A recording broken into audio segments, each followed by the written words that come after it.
Hi, everyone. Thank you all for joining us, no matter where you are in the world. We're glad that you could make it today. So I'm Jess. I'm the Director of Operations for Live UTI Free and a previous chronic UTI patient myself.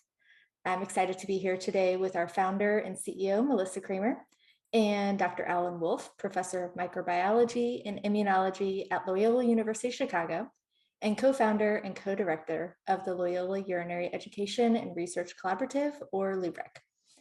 Melissa and Professor Wolfe are both co-investigators on the Bladder Biome Project 2023. They've been working together to get this study off the ground for more than 4 years, so it's really exciting to be able to officially launch it. During this Q&A, they'll be sharing more about what we hope to achieve with the study, how you can become involved as a participant, and how you can support the study in other ways. We'll also be covering questions that are submitted by you live or in the days leading up to this discussion. During this Q&A, we'll be sharing more about what we hope to achieve with the study and how you can become involved. If you didn't have a chance to previously submit your questions, you can do so during the Q&A via the chat feature, and you may send them directly to me by selecting my name in the chat, or you may send them to everyone by just selecting everyone as the recipient. Please keep in mind that Melissa nor Professor Wolfe are clinicians, so questions about clinical topics or individual circumstances will not be answered. It's also important to note that this Q&A is intended to provide some additional insight about the Bladder Biome Project, so we will not be addressing questions that are outside the scope of the study.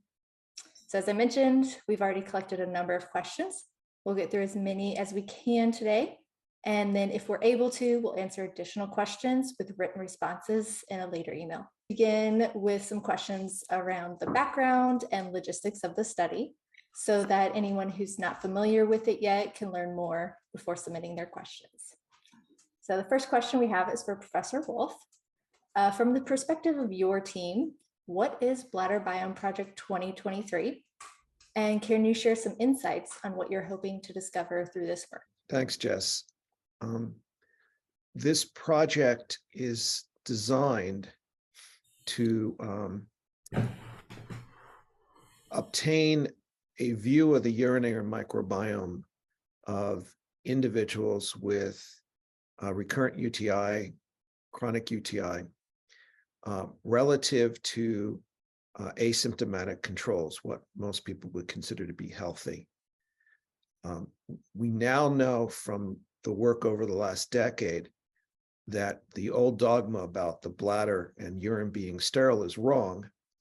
And we have developed approaches to be able to detect and identify the bacteria that are present in most individuals' bladders or urine. And we have a pretty good idea of what organisms we expect to see. What we don't have is a large sample size of individuals with recurrent UTIs. We have some small studies that have given us an idea of what we would expect to see, but we need a much larger sample size, and where we can, like I said, we can compare the microbiome of individuals that suffer from recurrent UTIs relative to adult females that don't, and to compare the microbiome of individuals that suffer from recurrent UTIs when they have symptoms and when they don't have symptoms. That information could then be used to design, let's say, some clinical trials, observations on what happens to a symptomatic recurrent UTI episode as the treatment, whatever that treatment is, progresses.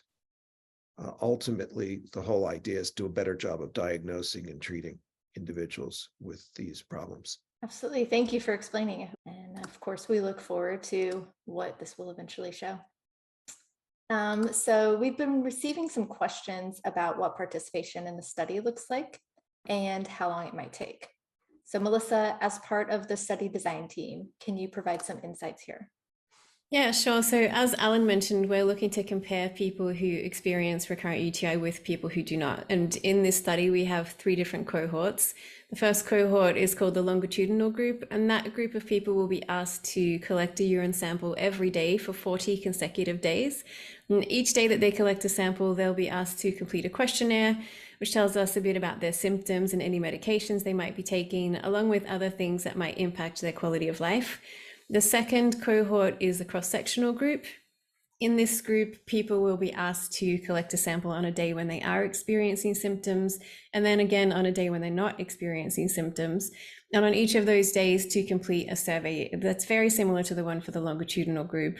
So for that group, it's just a matter of submitting two different samples. And the third group is the control group, which is often called a healthy control group. So these people will have not had experience with recurrent UTI, and they'll just be asked to submit one urine sample on any day and also to complete a very similar questionnaire. We should also mention that the participation in this study can all be completed from home. So all the logistics are taken care of for the participants. We will ship all the sample supplies to them. They can collect their samples at home. The shipping materials will be provided, and they can just drop their samples back in those materials and drop it in a UPS box. And those will get shipped straight to the scientific team. We've actually filled the longitudinal group. So because of the enthusiasm of our community, we actually filled that group almost straight away. So we're already receiving samples from that group that are tracking their samples across 40 days, which is really exciting. And we're so grateful to the community for filling that group up so quickly. Now we're concentrating on the cross-sectional group and the control group. Yeah, absolutely. That was definitely an exciting time when we filled that and began receiving samples. Um, so along those lines, with the samples and testing, let's move on to a big topic that exists within the chronic and recurrent UTI community, which is testing for urinary tract organisms. So this is a common discussion among patients, and many understand and have personally dealt with some of the limitations around current testing methods. So Professor Wolfe, can you share what method will be used to identify organisms during the study and which organisms will be identified? Example, yeast, fungi. And then additionally, two-part question. Are there limitations to this detection method, such as identifying organisms that are within biofilms? Sure. So maybe I should back up a little bit and describe some of the methods that are used, in fact, to detect microbes. So we're probably all familiar with the standard urine culture test that the typical clinical microbiology lab performs. This was designed about 70 years ago by an ID doc at Harvard by the name of Ed Cass. And this is the test where they're looking for 10 to the 5 colony forming units per mil of E. coli, Klebsiella, or a handful of other acknowledged uropathogens. Okay. There are other more enhanced culture methods. One that we developed is called expanded quantitative urine culture, that was designed to capture and identify a considerably larger percentage of the organisms that are indeed present in a typical urine sample. And then there are DNA-dependent methods. So there are methods that target specific organisms using something called PCR, or polymerase chain reaction. Then there are DNA sequencing approaches. So one DNA sequencing approach is called 16S ribosomal RNA sequencing. All bacteria have a 16S ribosomal RNA gene. And if you use primers, what are called universal primers, that can amplify the 6 parts of the 16S gene of all the members of the community, and then you take that amplified DNA and you sequence it. We're not using any of those approaches for this particular method because they all have sort of disadvantages. we're going to be using something called shotgun metagenomic sequencing, where all of the DNA in a sample is sequenced without amplification, and including the human DNA, which will be thrown away because no one is being consented for that, for their own DNA. But the great advantage of shotgun metagenomic sequencing is we can detect all microbes. So that includes bacteria, viruses, fungi like yeast, and even small eukaryotic microbes like protozoas and such. So the other advantage of shotgun metagenomic sequencing is not only can you identify the particular species that are present, but you get all of their genes. So now what we can do is we can actually ask questions about what we call the genomic or genetic capacity of a community, not just who's in the community, but rather what functions the community has the capacity to perform. So that's the method we're going to use. The one disadvantage to that method is that since we don't amplify, some organisms that may be present in very, very low numbers might not be detected. Okay. Yeah, thank you for that. And I may have missed it. Do you mind just touching on biofilm really quick and the organisms within biofilm? Sure. Biofilms are dynamic communities of bacteria. And part of that dynamics is that once a biofilm forms, matures, parts of it will disseminate, they'll disperse. So a biofilm on the surface, any bacterium that's in a biofilm on the surface of the urothelium, the epithelium of the bladder, or of the urethra, they'll be representatives in the urine sample. The bacteria that we're less likely to detect are those that have invaded the urothelium and are now deep in the urothelium. Bacteria that are in the superficial epithelial layer, those umbrella cells, they shed, especially when you have symptoms. And so those would be the bacteria that might be inside the umbrella cells will be captured. So that small number of bacteria that might be deeply buried in the basal level of the epithelium might not be captured by this method. Okay, got it. Yeah, that's really important to highlight, I think. Yeah, I should say that we just published a paper looking for bacteria in biopsies, urothelial biopsies of asymptomatic controls and adult women that had been diagnosed with ICPBS. And we were able to sequence bacteria out of those biopsies, and we were able to image them using advanced microscopy methods. Yeah. Do you mind sharing the name of that paper? And I might drop it in the chat for people to pull up if they'd like.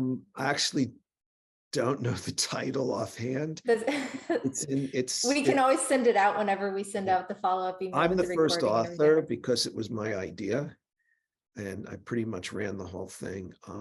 So you can look for my name, and it's in the Journal of Urology sometime in early 2023.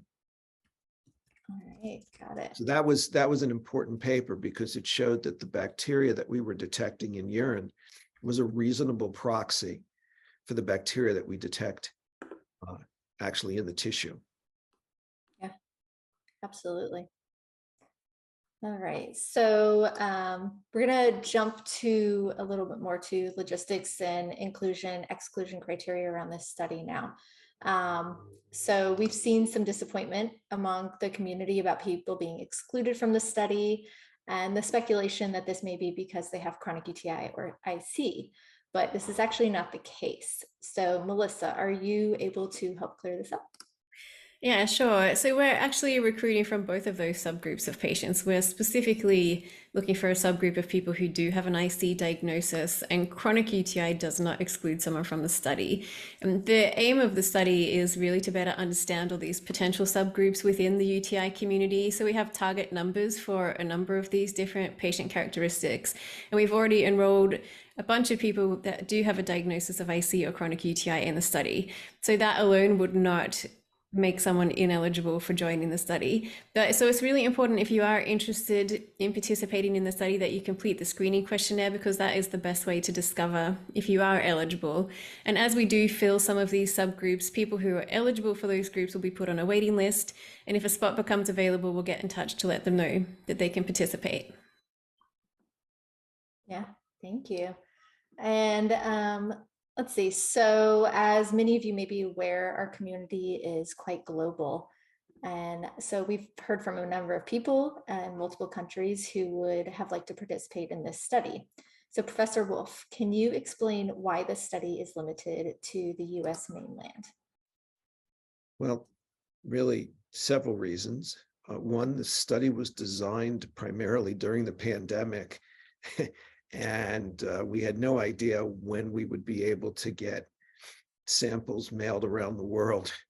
And so that was one reason. The second reason still holds true, and that is that the cost of shipping is expensive, and the project itself is pretty expensive. So to hold down costs, we decided to keep it focused on the lower 48 of the United States. Another reason is that the quality of the urine sample goes down over time, even when a preservative is added to the urine. So when you get a kit, and you provide the urine sample, there's an aliquot, a small volume of a preservative that protects the DNA in the bacteria. Well, the DNA in all of the organisms present. But at room temperature, it only works for so long. So shipping from overseas would extend beyond the period of time where the integrity of the sample would remain good. So those are the reasons. It's cost, the uncertainty of the pandemic, and the integrity of the sample. I mean, we'd love to get samples from around the world, but this is the first time that this kind of study has been done, and we want to make sure that we're working with the best quality at a price that we can afford. Yeah, absolutely. Thank you. So we're going to talk about the inclusion and exclusion criteria again for a minute.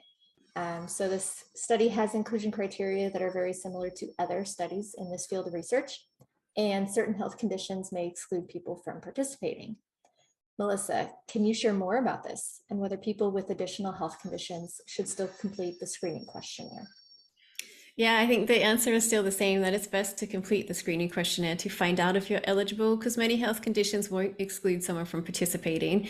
The reason that we ask a number of the questions on the screening questionnaire is just so that we can gather more information about the participants. A number of things that people have might impact the urinary microbiome, and it's important for us to document those things. And all of this is important as every person in the study will have an individual experience, and we really want to be able to analyze that at the end. So some conditions will result in exclusion, but we are taking note of those people that are being excluded from the study so that we can then maybe propose future research for those groups of patients, because we are seeing that there are some strong cohorts within the community, and everybody deserves to have research done so that we can move forward for everybody. But as I said, it's really important to complete the screening questionnaire rather than assume that something might exclude you, because we really do need as many different participants as we can with many different experiences so that we can document all these UTI subgroups. Jess, can I add something to that? Or Yeah, actually just absolutely. emphasize what Melissa just said? This is a study with about 1,000 individuals, okay? We're going to be compiling a huge amount of data about the participants and their microbiomes. When we compare the microbiomes to the questionnaire, the information we get from the questionnaires, we're going to end up with a bunch of questions that will arise, questions that perhaps we haven't even thought of yet. And that's really the purpose of the study, is to get a big view of the situation or situations, and then have that information to design very focused studies designed to focus on very specific questions. Yeah. So it sounds like that may cover one question that was just submitted, which is males. Why are males excluded from this study? Because we have to focus on, if you try to do too much, you end up with no information whatsoever, okay? All scientific studies have to be very, very well controlled. So that's the major reason why there are exclusion criteria at all, right? We cannot mix apples and oranges and pineapples. We have to be able to focus so that there's as few different variables as possible. When you're dealing with human beings, you've got a ton of variables right there and then, right? So we avoid comparing, lumping males and females together. I often review papers where males and females are put together, and what we've determined is that the urinary microbiome of males and females is really quite different. And females are predominated by a genus called Lactobacillus, which you've probably heard of, because lactobacilli are the predominant members of the vaginal microbiome, at least in a large proportion of females. Also, bacterial species or genera like Gardnerella are common in females. Males almost never have Lactobacillus or Gardnerella. So that entire set of organisms is pretty much off the table. Below that, you have members of genera called Streptococcus and Staphylococcus, and that males have as well as females. So when you lump males and females together, you're really mixing apples and oranges. And the same thing's true of females that have, say, on the more complicated side of lower urinary tract disorders, individuals that are on antibiotics at the moment, you can't compare them to people that are not on antibiotics. So we have to keep the study focused. Otherwise, we will have too many confounders and we won't be able to interpret the data. Yeah, absolutely. You just maybe unintentionally led into another question that we had reserved regarding the inclusion-exclusion criteria, which is the long-term antibiotics. And so many people have reached out to ask if they can be included if they are on long-term antibiotics. So can you share more about this, Professor Wolfe? Well, yeah. Long-term, so if you're on antibiotics, you'll be affecting the community. And again, what we don't want to do is to be trying to compare somebody who is a group of people that are on that are not on long-term antibiotics versus those that are not in this study. This is one of those studies that could be designed in the future.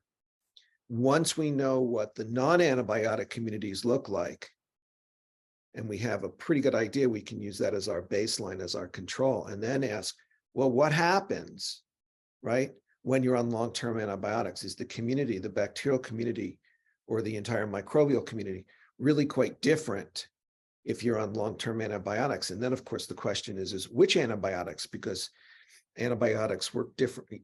Every antibiotic works a bit differently, targets different organisms.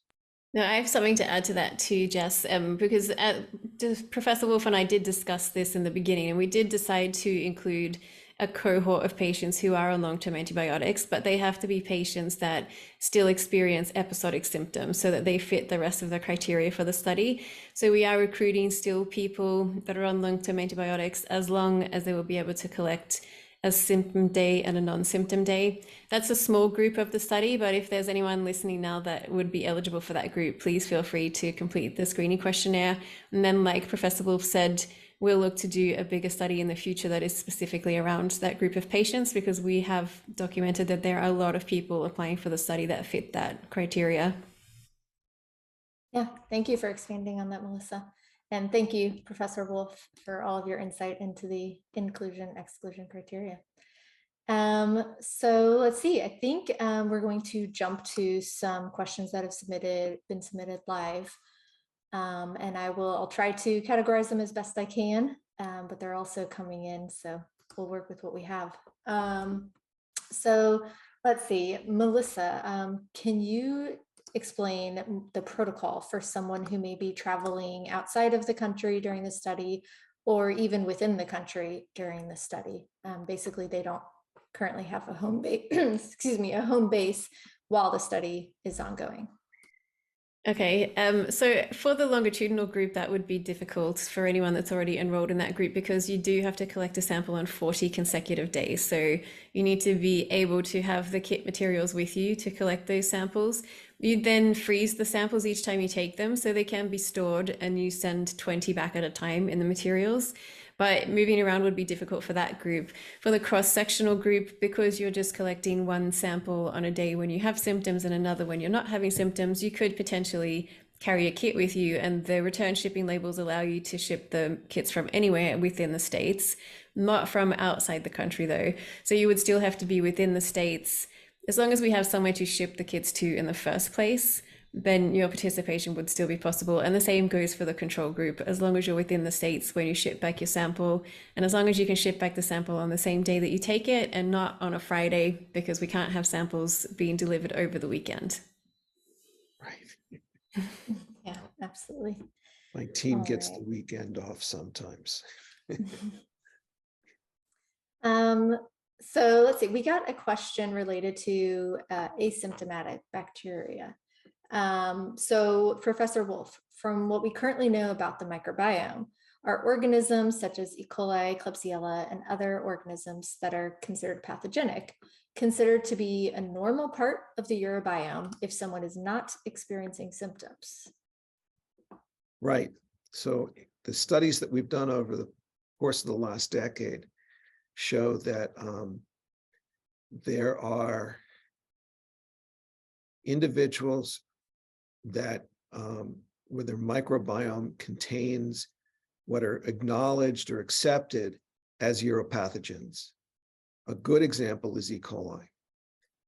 We've done studies where we looked at asymptomatic controls, and we detected E. coli in these individuals. We detected them at or above the typical threshold that a clinical microbiology lab would call significant bacteriuria.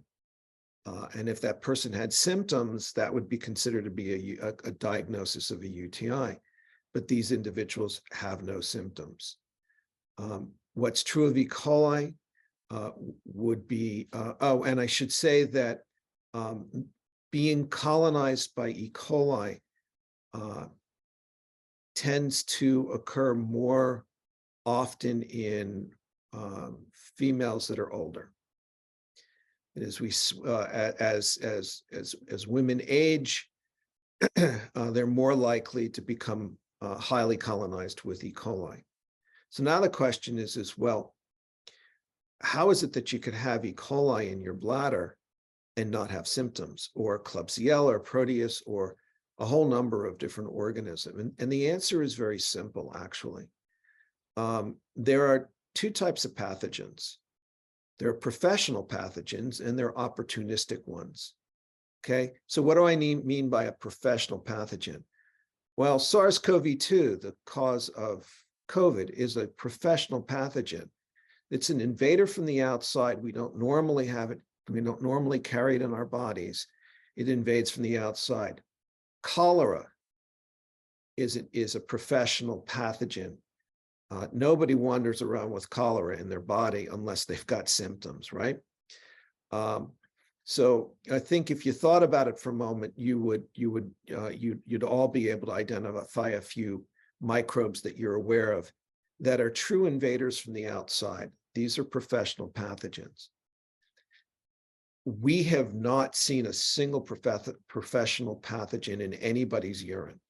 What we see are opportunistic pathogens. These are bacteria that are present in the human body. They are a normal part of the human microbiome, that when they end up in the wrong place at the wrong time under the wrong conditions can cause symptoms, can be pathogenic. That's why they're called opportunistic pathogens. For example, most of us, probably all of us at one time or another, has had a case of strep throat. Okay, it's caused by a particular type of streptococcus that we all carry, almost all of us carry around in our noses. Staph aureus, that is the cause of MRSA, is a commensal organism. It's a normal part of our microbiome.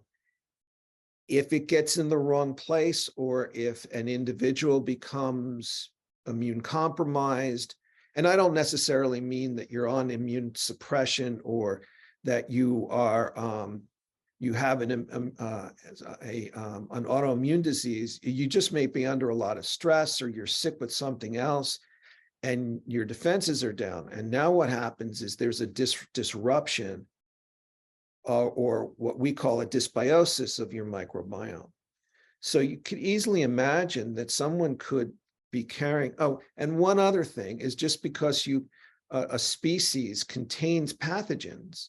So there are E. coli's that are true pathogens, professional pathogens. They're the ones that can, kill you in 48 hours if you eat contaminated food. Okay, but E. coli is a very big species with a lot of variability in its genome. So there are E. coli's that, like I said, they can kill you. There are other E. coli's that can be used as a probiotic. So now the question is which E. coli did the Clin lab detect, right, in your urine sample, all right? If you look at, if you now limit it to just the E. coli's that are present in the urinary tract, we can't tell the difference between those that have been isolated from individuals that have symptoms and those that did not have symptoms. Okay, we've sequenced their genomes. We know every base in their genomes. We compare them when we go. There's nothing here that tells us that this isolate of E. coli is a pathogen and should be causing symptoms, and this one over there, this one should not be causing symptoms. So why does somebody have an E. coli that's causing symptoms and another individual has perhaps the same E. coli and they're not getting symptoms? And the answer has to be the host or the hostess, since we're talking about females at this point, right? So bacteria are very sensitive to their environments, and that environment includes the rest of the microbiome, okay, which Clin labs usually don't detect, and if they do, they don't report them because they're looking for E. coli and Klebsiella and Proteus and, right, handful of usual suspects. But it also includes the immune response of the hostess, right? The way in which the host and the bacterium are interacting with each other. And we simply don't know what makes an E. coli that could cause symptoms not cause symptoms, and vice versa. And that's true for all of the rest of the organisms out there. So Proteus is a pathogen, right? Okay, that's one of those pathogens that the Clin Lab looks for, that your urogynecologist is going to be looking for, and if they see it, they want to treat it. Okay, we've been doing a study on catheter-associated UTIs. So these are UTIs of individuals that have long-term catheters, indwelling catheters. And we get the catheter when it's removed and replaced.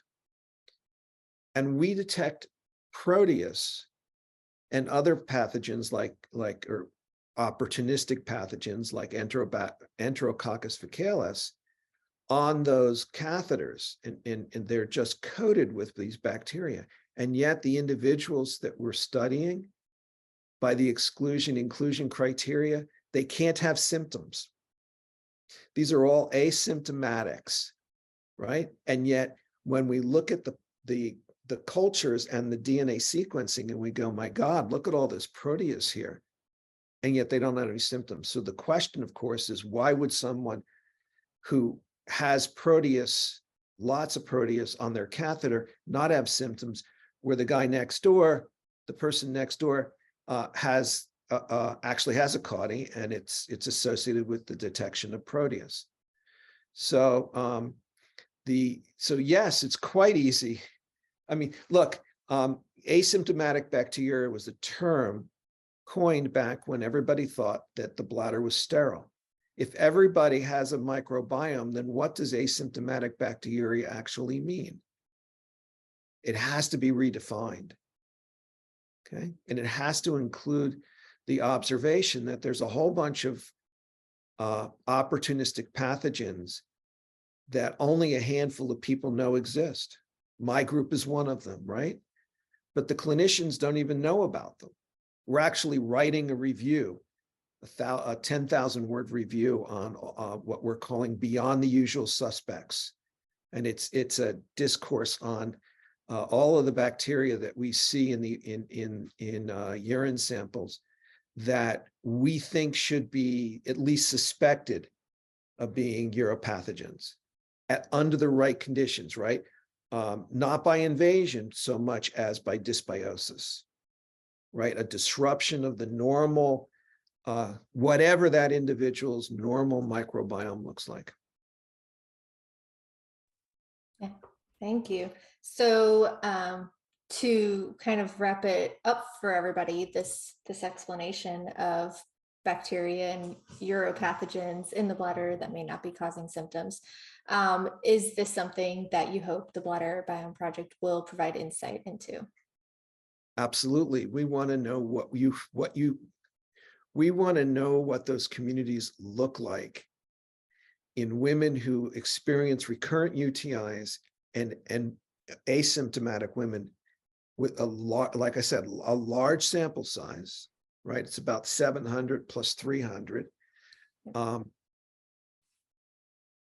from all over the country, instead of just, I mean, we've only gotten samples from Southern California, the Chicago area, a few samples from Providence, missing one or two places, but we don't know whether there's any effect of location, geographical location. I suspect not so much in North America, but with a larger sample size, we'll be able to know what, quote unquote, is normal in women that don't experience recurrent UTIs.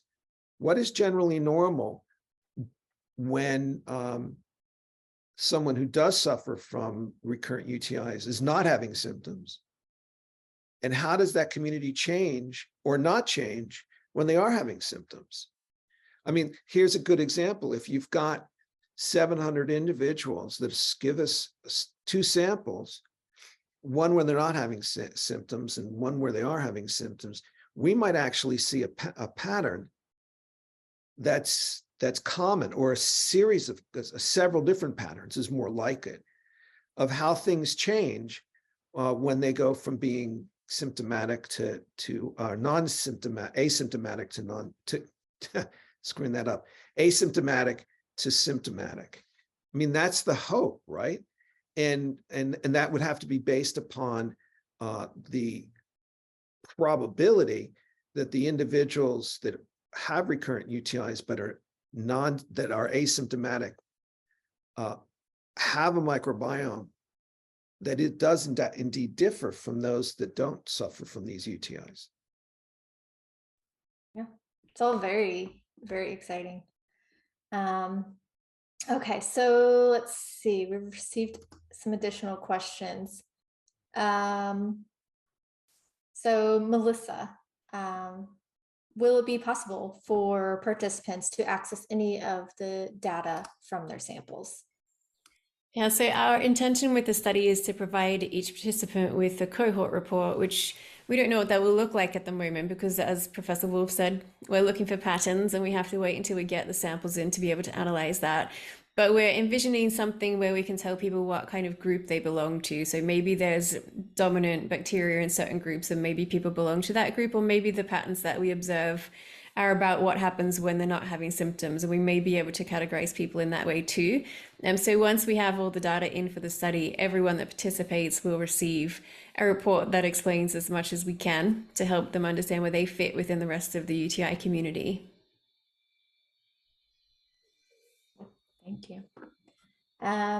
And I want to jump back to this just for a second. Someone submitted a question near the end of you explaining the last response from you, Professor Wolfe. And so it's a pretty good question. Are any bacteria, rather than just the ones that we typically consider uropathogenic, capable of becoming symptom-causing pathogens? Or are these beyond the usual suspects that we've identified already? So in general, there are microbes that are beneficial and microbes that can become pathogenic under the right circumstances, right? So generally, the ones that are beneficial remain beneficial as long as they don't overwhelm the environment. So the answer, so the most beneficial bacteria are in fact beneficial. You know, we can't live without our microbiomes. They protect us, they feed us, they do all sorts of good things for us. They educate our immune system. But if you become over-colonized by a beneficial bacterium, that is too much of a good thing, could become a bad thing. One thing that we've noticed is that adult females with urgency urinary incontinence, in those individuals, we see a lot of the same organisms that we see in asymptomatic controls that are of the same age. And yet, some of those organisms are considered to be beneficial, like the lactobacilli, but they're at much larger numbers than the asymptomatic controls. So we don't know what that means, but one hypothesis is that, again, too much of a good thing could be detrimental. So could a good bacterium become bad? Yeah, it could. But mostly what we're looking at this point are those organisms that have been, again, the usual suspects, plus the ones that are beyond the usual suspects, that there's some evidence that they're at least associated with infections. And some of those they've been isolated out of individuals that have urinary tract infections. So some of them have been isolated out of skin infections, abscesses, and other such infections. but we see those organisms regularly, let's say at least at a 4% prevalence rate in urine samples from adult females. Yeah, thank you for jumping back to that for us. And we're going to be wrapping things up here soon, as we're getting close to an hour for this Q&A. And everybody, thank you for the questions that you've submitted. This has been really great. So to help wrap things up, Melissa, can you confirm that the longitudinal group is full? I think some people may have missed that earlier on. And then I'll get to an additional question after you respond to that. Yeah, sure. The group is full and we have collected a short waiting list. So anyone that qualifies for that group only will be put on the waiting list for now. And if any of our current participants are unable to complete their participation, then we'll ask people on the waiting list to join. Thank you.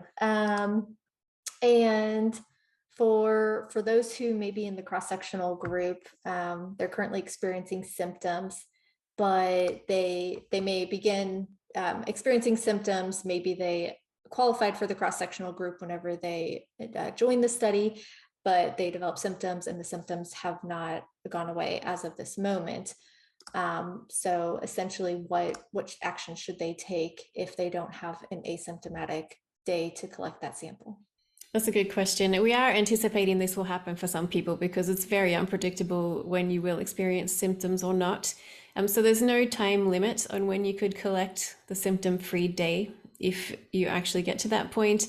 At some point, we will probably call an end to the study, and if it hasn't happened by then that's also fine. We'll be able to use the sample that has been sent in. Alan, did you have anything to add to that? No, I think you've covered that question pretty well. Yeah, great. So I have a final question for you both. So many in the UTI community are familiar with the limited understanding of recurrent and chronic UTI and the fact that more research is severely needed. So we've placed a lot of emphasis on the importance of UTI patients getting involved where they can for this study, but there's a third cohort of the study that's going to be imperative to its success. So this last question has two parts. Professor Wolfe, can you share more about healthy controls, such as why they are so important to this study? And I know you touched on this earlier, but as we're ending this Q&A, I think it's important that we reiterate this. Right. So to do science, to be able to make strong interpretations of your data, you need controls. And the asymptomatic, presumably healthy individuals, they are the controls for this study. We need to know what normal is. If you don't know what normal is, then there's no way to know what abnormal is, right?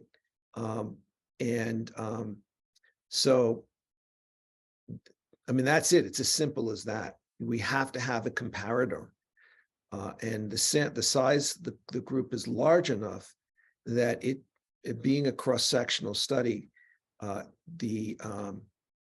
group should, all the other confounders should probably, the variables should probably even out.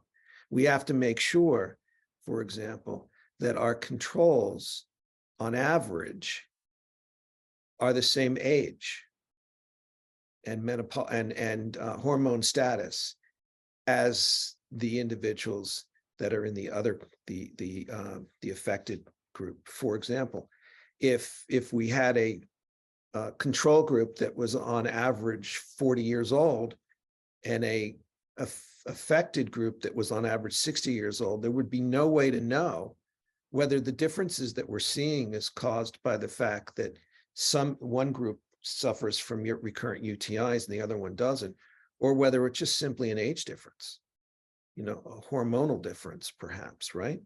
So that's what I mean by we need control. So that's another feature that Melissa and her team will be looking out for, is we have to make sure that we don't accidentally end up with our comparator group that can't be used as a comparator. Yeah, absolutely. And I so wanted Melissa, to say something, Jess, I want to say something. So as a trained scientist, the first thing I do is ask, when I ask a question, a scientific question, the first thing I do is ask, what are the controls? How can I make sure that when I go to interpret my data, I'm not making a mistake because I didn't have the control to tell me, oh, it can't possibly be X, right? It can't be because of that. In many cases, there are way more controls than there are the experimental, right? So what we're trying to do is to do a science experiment here, okay? So that we're not actually doing anecdotal types of work. Anecdotal is when someone says, oh, you see commercials all the time.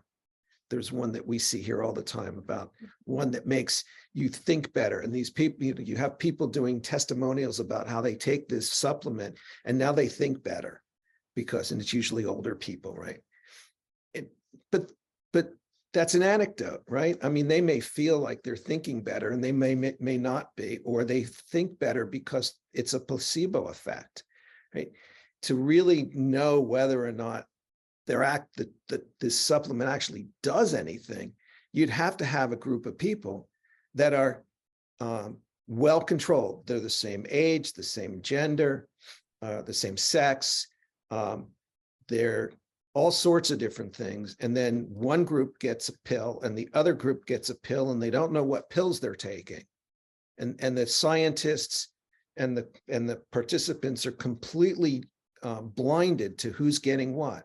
And then at the very end, you unblind the researchers and they go, oh, look at that. You can see a pattern. Either it does or it doesn't work. Okay. That's the kind of study that we're trying to do. We do not want a whole bunch of anecdotes, right? Because anecdotes, you can't actually interpret the data. So that's the reason why there are all sorts of inclusion and exclusion criteria. It's the reason why we need to make sure that our control group, our asymptomatics versus our symptomatics, are evenly matched, okay? So that in the end, we can look at the data and go, we see a pattern and we know it's not due to this, and this, because we've controlled for all those things. Therefore, it must be due to a much smaller set of possibilities, okay? Right. Yeah, absolutely. And so, Melissa, for patients in the community that want to be involved in this way, is there anything that they can do to help us fill this control healthy bladder cohort? Definitely. The best way for our community to help to fill this control cohort is to share the study with people in their lives who do not experience recurrent UTI. And plenty of people have already enrolled in the study and brought a buddy with them. And we really encourage that. If every recurrent UTI participant brought a healthy control along with them, we'd fill the study very quickly. And that is our goal. So for anyone that does want to share the study, you can find us on Instagram and Facebook, Twitter and TikTok, all with the handle Live UTI Free. You can also search on social media with the hashtags Bladder Biome Project 2023 and 1000 bladders. And you can find the link to the screening questionnaire in our Instagram and Facebook bios. And I think Jess is also going to drop the link in the chat for anybody that needs it. And you're also welcome to get in touch with us. Someone asked how to get in touch with the study team. If you're a participant, you can just reach out by email to researchteam@liveutifree.com. Which you should receive also when you've done the screening questionnaire. And otherwise, you can hit us up on the usual channels. If you're on our mailing list, you would have received the link by email. You're always welcome to respond to those emails. You can also DM us on social. We always respond to every message we receive. Yeah, so lots of ways people can get in touch and get involved. So, and Melissa, one last question for the logistics. If someone has a question during their participation in this study for us, what's the quickest and easiest way for them to get in contact with us? So it's just by email is best, just the research team at liveutifree.com. You can also reach out via the other email address if that's the one you have, but it's quickest to get to the research team via the research email. Thanks, Jess. Thank you. Yeah. And a very important question that is a bit in the future, but once all of this data has been collected and analyzed, how will the results be disseminated to the public? We will talk about it at conferences. We will write up and publish papers, and in scientific journals. Probably I expect that we will put out press releases with our media experts here at Loyola and in collaboration with Live UTI Free.